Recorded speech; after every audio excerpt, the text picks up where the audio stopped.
Hi, my name's Alicia, but most people call me Leash. Today I'll be giving you my honest review of SCHiM. SCHiM is a game about jumping from shadow to shadow in a relaxing and lively environment. In other words, it turns the childhood game The Floor is Lava into a video game for anyone to enjoy. By putting its own spin on such a childhood classic and then adding layers of storytelling, music and visuals into the mix, it's able to stand out and solidify its mark in the 3D platforming genre. A SCHiM, very simply put, is the soul and spirit of a person or object. Everything in our world has one, and a SCHiM should never be separated from its human or object. The story within this game is one best to experience for yourself, but the brief version is that it's about us following the story of a boy as he grows up. We witness him as a child, a teen, and then a grown man. As he takes on adulthood, his life takes a turn and he is separated from his SCHiM. Each chapter shows us a glimpse into his life, and we go on a rollercoaster of emotions alongside him that are relatable in both good and bad ways. The art style molds the story outline for the player with ease and makes it simple to digest and enjoy. With no voice acting or text boxes to tell its tale, SCHiM beautifully explains its story via its music, colour palette and the environment that it is built from the ground up. The colour palettes for each chapter have been meticulously constructed in order to add to the immersion and to give you that core information for how the characters feel. Add onto this the layers of music to set the mood alongside the way the characters move in each frame. This all put together provides for easy storytelling that all ages can absorb both visually and audibly.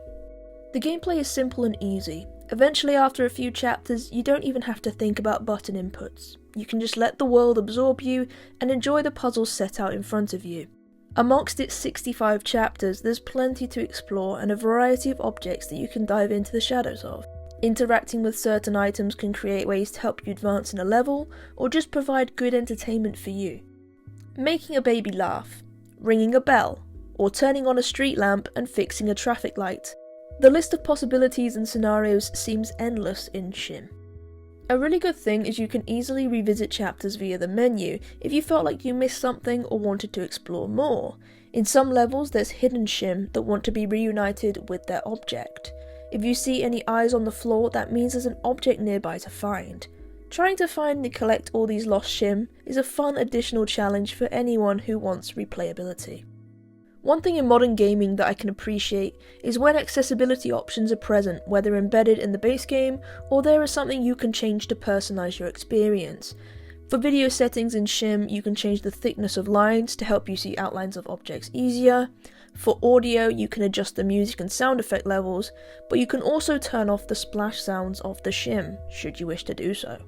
I personally found the splash noises cool, but I know for some it might become an annoyance, so it's neat the devs added this in. For controls, you can remap the buttons to suit how you prefer. I personally felt the standard control scheme was good, but the ability to adapt it to your individual experience is a solid thing to have. For those who want a sense of challenge, SCHiM will not disappoint you. The base game prides itself on being this cozy and chill platforming experience for all, and achieves this very well.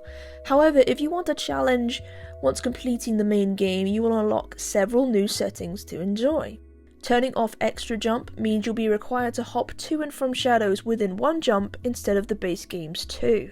It's definitely doable, but also probably a little more intense and challenging to pull off. Secondly, you can turn off level checkpoints, which forces you to make 0 mistakes in a level, otherwise being forced back to the very beginning. And finally, one that is really interesting and I could see challenge runners enjoying very much is a new mode called Risky Mode. Within Risky Mode you have 20 lives, and once you've used them all, it's game over. Can you complete 65 chapters of gameplay with only 20 lives? Well, I'd like to see you try. And on top of all this, the previous point stated link into getting trophies for the game, so if you're a trophy hunter, I'm sure the challenge will be a fun one for you specifically. SCHiM, despite all its greatness, does sadly fall short at a few hurdles along the way. I encountered a bug in which sometimes if I collided with the edge of a shadow, a loud noise would occur that was really unpleasant to hear, and it wouldn't stop screeching in my ear until I moved away from where I was. This issue wasn't occurring in one place, as I encountered it a handful of times across a few chapters of the game. It's one of those things that can occur. I understand that bugs happen in games, and I'm sure it's something that can easily be patched in the near future. Secondly, I also had an issue regarding story chapter bulk. For the most part, the story flows really well in SCHiM, but when I hit the third quarter mark of the game, it did hit a wall of repetitiveness that wasn't necessary in my personal opinion. Certain chapters didn't feel like they needed to be there in order to carry the story. It almost felt like they were there to pad out the story and make the game longer in length. Now, I don't feel like any of these critiques are game ruining or ruined my core experience with the game, but they are needed to be said. Despite those minor critiques, if I was to explain this game to you, I would best explain it in the sense that it's a mostly peaceful, relaxing, and visually stunning platformer game. You needn't be overwhelmed in this world, as it actually thrives off of short burst gaming sessions. Each chapter could be perfect for your commute to work, going on your lunch break, or if you have half an hour to spare before hitting the hay and going to sleep. It's not a game that will overstimulate you or cause you to feel enraged. It's a game that will make you connect with your emotions. Imagine a cozy blanket keeping you warm while the rain is tapping on your window. That's how I describe the feeling of SCHiM. After all is said and done, I feel SCHiM achieves what it aims to do, and it thrives off a clear sense of love, care, and attention to detail from its creators. The gaming industry has become very much a copy and paste environment in recent years, so to see something so clearly unique arrive on the scene is a very welcomed wave of fresh air. With both the essence of familiarity as well as something new, it brings an enjoyable experience overall. Final score for SCHiM is an 8 out of 10. Thanks for watching this review. As always, please like, comment and subscribe to further support my content. Also, feel free to check me out elsewhere via the links in the description below. Stay safe out there, and I'll catch you in the next video. Goodbye.